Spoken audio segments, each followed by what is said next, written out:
Ever try wrapping your head around the newest telecom specs? Oh, tell me about it. It's like scaling a mountain of, well, technical jargon. Ah, And finding that one network setting you need, forget it. Easier to just go back to carrier pigeons, yeah, I right? hear you. We've all been there. So this deep dive, this is where it gets really interesting. We're diving into, well, smaller AI models, Yeah. specialized ones. It is pretty amazing. The model we're looking at today, it's called TeleOracle.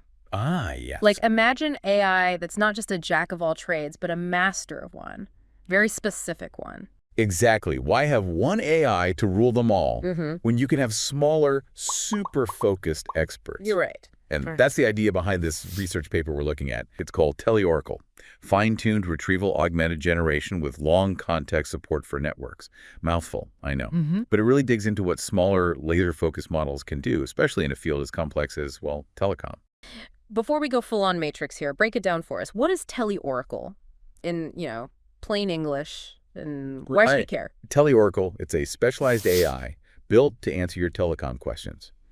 And it does it with pinpoint accuracy, pulling info directly from those dense documents we talked about. Really? Yeah, like having a personal assistant who's also a, well, telecom genius. Mm-hmm. You need to know about, let's say, a specific 5G standard. TeleOracle can find it. So what's the big deal about these smaller guys? What makes them so special?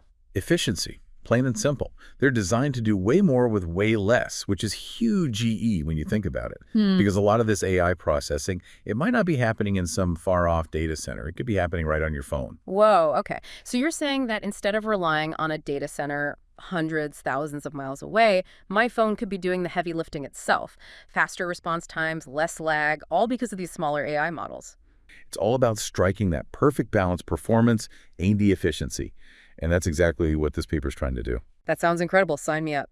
But how does it actually work? What's the secret sauce that makes it tick? First, there's the document splitter, like a super organized librarian who takes those massive telecom docs and splits them into smaller, meaningful chunks. But not random, of course. It uses something called semantic chunking. Semantic chunking. Sounds a bit, I don't know, scary. Oh, not at all. So semantic chunking, it takes those giant telecom documents and it breaks them down into smaller, bite-sized pieces of info. Make sure each chunk makes sense on its own. And this makes the AI so much better at finding the information that actually matters. Okay, makes sense. What's next? Next up, you've got the two-stage retrieval process, which is like a double-check system for accuracy. Two-stage retrieval. Sounds intense. Walk me through it. Basically, it ensures the AI is finding the absolute most relevant info, not just like anything that pops up.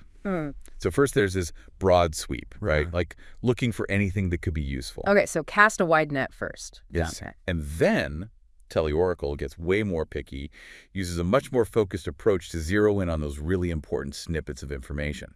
So it's like, I don't know, using a metal detector to get a general area and then busting out a magnifying glass to really see the details, right? That is a perfect analogy. I Yeah. love it. Okay, so now remember we were talking about those smaller language models having a limited context window. Yeah, it's like their short-term memory is a bit, well, limited. Exactly. So how do we fix that? Well, TeleOracle uses this very clever trick called self-extend. It's a clever technique, lets them expand that window without retraining the whole model, like giving it a bigger drain to work with so it can consider more information at once, make those connections.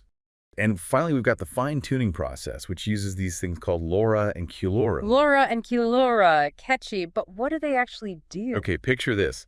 We've got our Phi-2 model, right? It's already pretty sharp. But with LoRa and QLoRa, we can fine-tune it for very specific tasks, like answering these really technical telecom questions. So like taking a general-purpose AI and giving it a crash course in telecom engineering. Exactly. And to make it even more efficient, they use these specialized training methods. Let us teach Phi-2 a ton without needing a massive supercomputer. This is all starting to sound incredibly futuristic. It really is. Yeah. But does it actually work in the real world? That's what we'll explore next. How to do. Crushed it. Totally aced it. Not only did it do way better than the basic Phi-2 model, but get this, it even went head-to-head with the GPT-4o mini model. Wait, seriously? This smaller model, it was going up against one of the big guys and it held its own. Yep. And it gets even better. There was this one example in the paper, and it really highlights just how powerful specialized knowledge can be. So GPT-4o, right, with all its general knowledge, it actually struggled with a question about noise in mobile network testing. Interesting. Why do you think that was? Well, It's kind of like asking a world-renowned chef to explain how a combustion engine works. Okay, yeah, they might have some general idea, but you probably want to ask an actual mechanic. Exactly. But TeleOracle, on the other hand, no problem. It was able to tap into that specialized training and boom, nailed it. Really proves that sometimes smaller is mightier, especially when it comes to AI. And we're just getting started. This research, it was just one type of question answering. The possibilities are, well, pretty much endless. This has been an awesome deep dive, really got me thinking, and I've got a feeling this is just the start of something big. These smaller, more efficient models, like the one behind TeleOracle, they have the potential to completely change how we do things, not just in telecom, but across the board.